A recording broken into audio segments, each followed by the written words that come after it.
नमस्कार विद्यार्थी मित्रांनो, वायसी एज्युकेशन महाराष्ट्र चॅनलमध्ये आपले स्वागत आहे।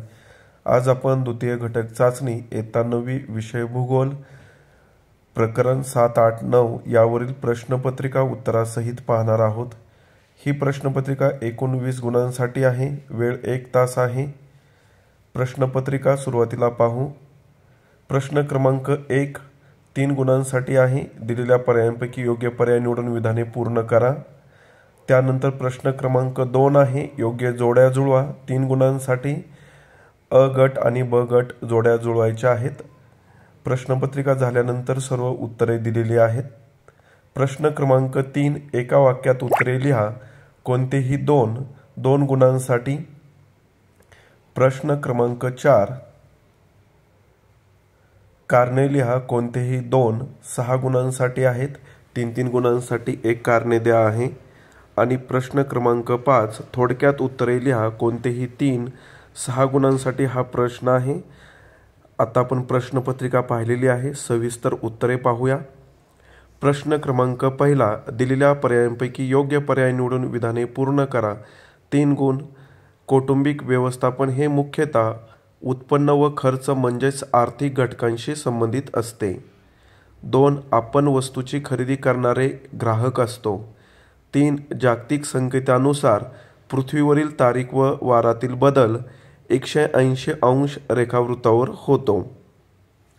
तिन्ही रिकामे जागेचे योग्य पर्याय लिहून दिलेले आहेत। विद्यार्थ्यांनी परीक्षेत उत्तर लिहिताना योग्य पर्याय निवडून वाक्य पूर्ण लिहायचं आहे, फक्त पर्याय लिहायचा नाही किंवा पर्याय क्रमांक लिहायचा नाही। जर तशी सूचना दिली असेल पर्याय क्रमांक लिहा तरच लिहायचा आहे। इथे पूर्ण वाक्य लिहायचं आहे। पुढील प्रश्न पाहण्या अगोदर विद्यार्थ्यांसाठी एक सूचना आहे। जर तुम्हाला इयत्ता 9वीच्या इतर विषयाच्या प्रश्नपत्रिका हव्या असतील तर आपल्या चॅनलच्या प्लेलिस्टमध्ये द्वितीय घटक चाचणी 2024-25 या ऑप्शनमध्ये सर्व उपलब्ध करून दिलेल्या आहेत।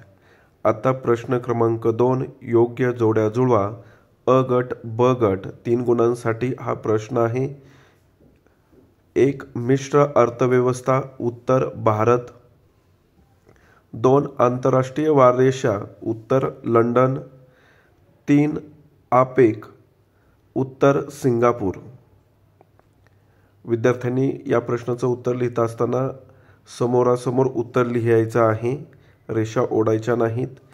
प्रश्न क्रमांक 3 एका वाक्यात उत्तरे लिहा। कोणतेही 2 गुणांसाठी 1 दृश्य व्यापार म्हणजे काय? उत्तर जेव्हा दृश्य वस्तूंची खरेदी विक्री होते तेव्हा त्यास दृश्य व्यापार असे म्हणतात। 2 अर्थशास्त्र ही संज्ञा कोणत्या ग्रीक शब्दापासून बनली आहे? उत्तर अर्थशास्त्र ही संज्ञा ओइकोनॉमिया या ग्रीक शब्दापासून बनली आहे। रिकाम्या जागेसाठी पण हा प्रश्न विचारला जातो। 3 पृथ्वीवर दिवस आंतरराष्ट्रीय वाररेषेच्या कोणत्या दिशेला सुरू होतो? उत्तर पृथ्वीवर दिवस आंतरराष्ट्रीय वाररेषेच्या पश्चिम दिशेला सुरू होतो। पुढील प्रश्न क्रमांक 4 कारणे लिहा। कोणतेही 6 गुणांसाठी 1 पृथ्वीवर दिवस पॅसिफिक महासागरात सुरू होतो। उत्तर आंतरराष्ट्रीय वाररेषेच्या अनुषंगाने पृथ्वीवर दिवस आंतरराष्ट्रीय वाररेषेच्या पश्चिमेला सुरू होतो व पूर्वेला संपतो। 2 आंतरराष्ट्रीय वाररेषा ही काही बेटांवरून अथवा कोणत्याही भूभागावरून गेली असती तर तेथील लोकांना वार व तारीख बदलावी लागली असती, यावरून गोंधळ झाला असता। 3 आंतरराष्ट्रीय वाररेषा 180 अंश रेखावृत्तीच्या अनुरोधाने काढली असून ती पूर्णपणे। पुढील प्रश्न 2 अर्थव्यवस्थेची सुरुवात घरापासून होते। कौटुंबिक व्यवस्थापन व अर्थशास्त्र यात बरेचसे साम्य आहे। 2 कौटुंबिक व्यवस्थापन हे मुख्यतः उत्पन्न व खर्च म्हणजेच आर्थिक घटकांशी संबंधित असते। 3 उत्पन्न व खर्चाचा ताळमेळ बसवण्यासाठी प्रत्येक कुटुंब प्रमुखाला गरजांचा प्राधान्यक्रम निश्चित करावा लागतो। 4 उत्पादन, वितरण, वस्तू व सेवांचा उपभोग यांच्याशी संबंधित असलेले उपक्रम म्हणजे अर्थव्यवस्था होय। व्हिडिओ स्टॉप करून पूर्ण उत्तर लिहा। 3 आंतरराष्ट्रीय वाररेषा आजच्या युगात महत्त्वाची ठरत आहे। उत्तर आंतरराष्ट्रीय वाररेषेमुळे विमानसेवा, दळणवळण सेवा, आर्थिक व व्यापारी व्यवहार यामध्ये सुसूत्रता येते. 2. आंतरराष्ट्रीय वाररेषेमुळे वेळ व वार यामध्ये समायोजन करता येते. 3. जागतिक दळणवळण विशेषतः हवाई मार्गाच्या संदर्भात आंतरराष्ट्रीय वाररेषेमुळे वेळ व दिवसांचे गणित अचूक ठेवता येते. याचाच अर्थ वाहतुकीचे वेळापत्रक व्यवस्थित राहते. प्रश्न क्रमांक 5 थोडक्यात उत्तरे लिहा. कोणतेही 3-6 गुणांसाठी हा प्रश्न आहे. 1. आयात व निर्यात यातील फरक स्पष्ट करा. आयातमध्ये 2 मुद्दे लिहून दिलेले आहेत, निर्यातमध्ये 2 मुद्दे लिहून दिलेले आहेत, ते आपण पाहू. जेव्हा एखादा देश आपल्याकडे कमतरता असलेल्या वस्तू किंवा सेवा इतर देशांकडे विकत घेतो तेव्हा त्या क्रियेला आयात असे म्हणतात. निर्यात जेव्हा एखादा देश गरजेपेक्षा जास्त उत्पादन केले जाते आणि ते उत्पादन गरज असलेल्या देशांना विकले जाते तेव्हा त्या क्रियेला निर्यात असे म्हणतात. 2. सौदी अरेबिया, कुवेत इत्यादी देशांकडून भारत खनिज तेल आयात करतो. निर्यातमध्ये कॅनडा, संयुक्त संस्थाने इत्यादी देश मागणी करणाऱ्या देशांना गहू निर्यात करतात. भारत देशाचंही तुम्ही उदाहरण लिहू शकता. पुढील प्रश्न, भांडवलशाही अर्थव्यवस्था ही संकल्पना स्पष्ट करा. उत्तर, भांडवलशाही अर्थव्यवस्थेत उत्पादनाच्या साधनांची मालकी आणि व्यवस्थापन खासगी व्यक्तींकडे असते. 2. कमाल नफा मिळवणे हा भांडवलशाही अर्थव्यवस्थेतील मुख्य हेतू असतो.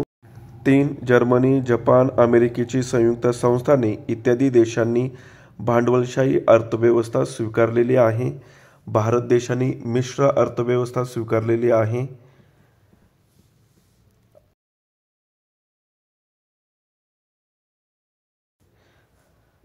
3. आंतरराष्ट्रीय वाररेषा ओलांडताना तुम्ही कोणकोणते बदल कराल?